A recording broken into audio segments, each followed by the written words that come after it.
얼굴 전체적으로 주름 관리가 잘 되신 분들도 눈가 주름하고 눈 밑 주름이 잘 관리가 안 되어 있는 경우가 많아요. 예를 들면 목주름 관리 잘 안 하시는 분들처럼 저 목주름 관리 이제 시작해야 되는데 큰일이에요.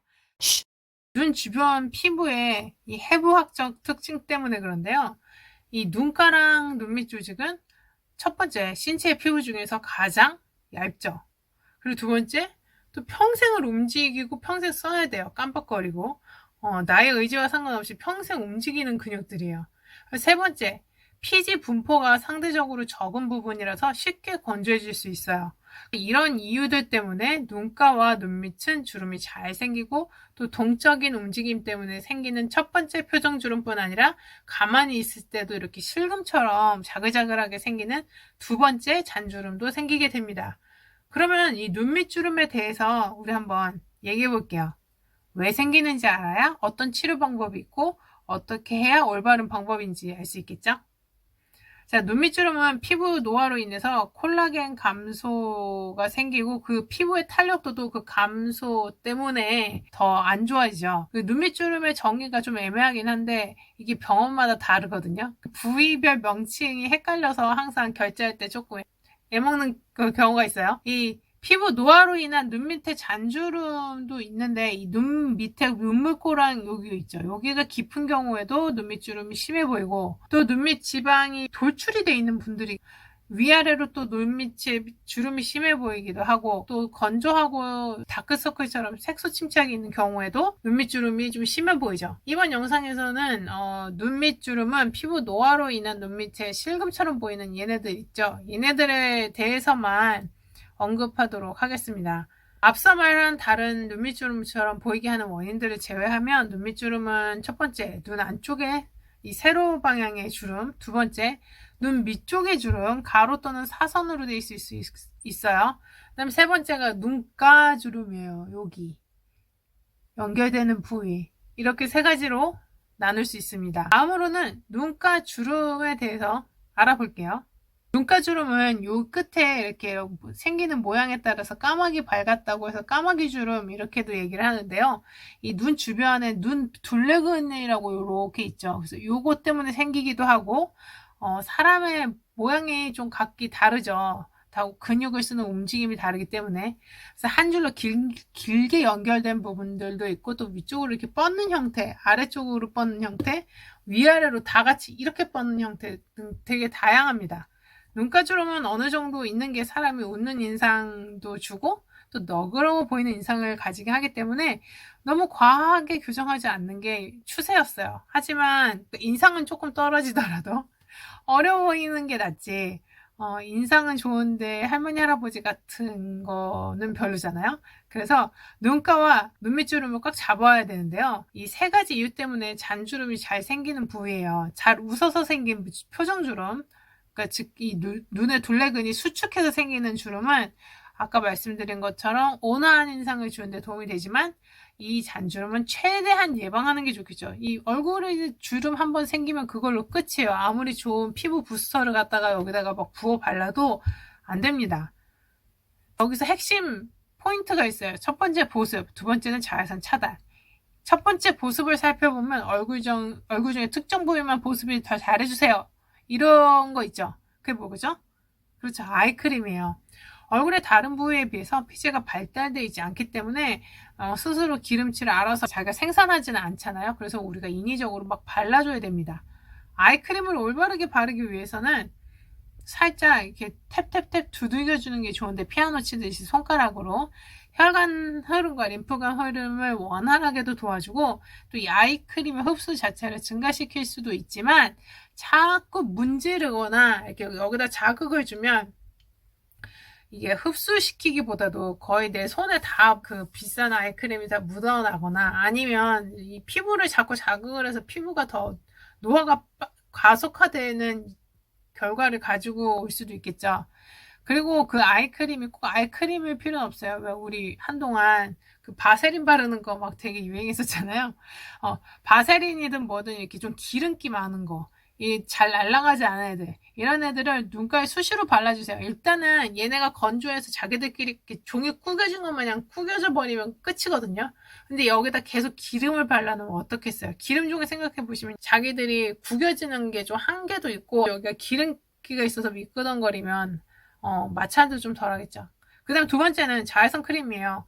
자외선 크림은 꼭 발라줘야 됩니다. 우리 그 코로나 때 마스크 쓰면서 다 경험해 봤죠? 이거 반사돼갖고 눈에 김이 죽은 게 더 많이 생기고 막 그랬던 거. 그리고 마스크 쓴다고 선크림 등한시했다가 얼굴 다 막 뒤집어지고. 자, 햇빛이 뜨거운 곳에서는 그리고 선글라스도 꼭 써주세요. 이제 다음으로 눈가주름과 눈밑주름의 치료 방법에 대해서 한번 피부과적 시술에 대해서 얘기를 해볼게요. 첫 번째는 당연히 보톡스죠. 눈가 주름 치료의 첫 번째 단계는 보톡스예요. 치료라기보다도 이미 길이 난 곳을 꽉 붙들어 주거나 더 거기 주름이 넓어지지 않게, 아니면 주름이 생기는 부위는 어차피 정해져 있잖아요, 얼굴에. 미리 예방 차원에서 근육을 다 그냥 이렇게 마비를 시켜버리는 거죠. 못 움직이게. 어렸을 때부터. 어렸을 때 맞았어야 돼. 자, 그래서 너그러워하는 인상을 가지기 원하는 분들은 과도하게 눈매를 교정하진 않지만 그래도 표정 주름이 어느 정도 제압이 돼야지 이 반복적인 눈 주변의 움직임이라던가 입가라든지 얘네들의 잔주름을 예방할 수 있어요. 자, 표정 주름이 심한 경우는 좀 어느 정도 좀 세게 잡아줘야 돼요. 특히 미간 같은 경우는 미간에 인상 이거 있으면 인상에 뭐 아무리 온화해 보이고 싶어도 불가능하죠. 그리고 까마귀발 형태인 눈가주름과 눈밑주름에서 앞에서 설명한 그 첫 번째인 눈 안쪽의 세로주름하고 세 번째 눈가주름으로 연결되는 부위는 어느 정도 호전을 기대해 볼 수 있지만, 이 두 번째 눈밑 여기 있죠. 여기 이렇게 한번 금이 가거나 사선으로 이렇게 생긴 경우에는 큰 효과를 기대할 수 없습니다. 왜냐하면 이 눈밑은 또 여기 선이 굵기 때문에 보톡스로 잡으면 잡혀요. 근데 여기는 주름 보톡스, 더마톡신 같은 걸로 이렇게 잘게 잡아주지 않으면 다 퍼져요. 그래서 피부 진피층의 농도가 낮은 보톡스를 눈 주변에 이렇게 퍼뜨듯이 놔주잖아요. 그래서 잔주름과 함께 표정을 어느 정도 개선시킬 수 있죠. 두 번째 쓸 수 있는 게 우리 아이 서머지 고주파입니다. 서머지는 당극성 고주파 시술이죠. 그래서 콜라겐 생성을 유도하고 피부를 타이트닝 시키고, 또 아이 서머지 시술은 눈 윗꺼풀과 눈가, 눈밑 모두 다 들어가는데 이 부위는 눈과 매우 가까운 부위라서 얼굴 전체를 다 할 때보다 더 정교하고 조심스럽게 접근해야 됩니다. 따라서 이 아이 서머지의 경우는 일반 서머지 팁보다 훨씬 더 작은 아이 전용 팁을 사용하게 돼요. 미세하게 들어가야 되니까. 그리고 눈을 포함한 아이섀도도 착용하고 시술해줘야 돼요. 눈 주위에는 피부가 제일 얇은 부위라서 이렇게 드물게 화상을 입을 수도 있고, 또 숙련도가 높은 의사한테 시술을 받는 게 아무래도 좋겠죠. 세 번째, 아이 울세라입니다. 울세라는 고강도 초음파를 이용한 리프팅 장비인데, 근데 문제는 이제 걔네들을 일회성으로 그치고 나면 별로 그렇게 큰 효과가 없는 거 아시죠? 그래서 얘네들은 열 응고점을 만들어서 리프팅 효과를 내는 걸로 얼굴의 아랫부분과 여기, 그다음 목 주위 치료에 가장 많이 이용되고 있지만 눈가주름하고 눈밑주름에도 잘 활용하고 있습니다. 울세라 팁 중에서 가장 열 응고점이 얕게 생기는 팁을 적중히 활용해주면 눈밑과 눈가주름에 큰 효과를 볼 수 있는데요. 눈밑과 눈가주름뿐 아니라 추가적인 효과를 거둘 수 있는 게, 첫 번째는 눈썹을 이렇게 위로 올리고 눈을 크게 뜨는 이런 효과를 방지할 수 있죠. 나이가 들어감에 따라서 피부가 얇아지고 탄력을 잃게 되는데 눈꺼풀이 아래로 이렇게 처지게 되면서 그때 울세라가 좋은 치료 방법으로 쓸 수 있어요. 실제로 2009년도에 울세라는 이 눈썹 거상술로도 미국 FDA 승인을 받은 장비입니다. 이 효과는 눈썹 위쪽과 여기, 그다음에 이마, 여기 시술했을 때 얻을 수 있는 효과인데, 미용적인 효과뿐만 아니라 눈을 이전보다 훨씬 더 편안하게 뜰 수 있어서 인상도 부드러워지고 자연스러운 눈매 교정 효과도 있다고 해요. 네, 그 다음 두 번째, 아이백이라고 불리는 눈밑 지방의 개선 효과를 기대할 수 있는 게 또 있대요.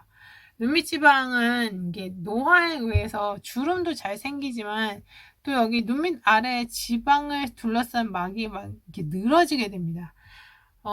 지방이 불룩하게 나오면서 아이백이 발생할 수 있어요. 아이백이 불룩하게 나온 경우에 사람이 항상 힘이 없고 피곤해 보일 수 있거든요. 그래서 눈밑지방 재배치와 같은 수술적인 방법을 고려할 수도 있지만, 또 수술에 거부감이 있거나 자연스러운 교정을 원하시는 경우에는 울세라가 좋은 치료법이 될 수 있습니다. 네 번째는 리쥬란 힐러예요. 리쥬란 힐러 I가 또 새로 나왔죠. 새로 옛날에 나왔죠.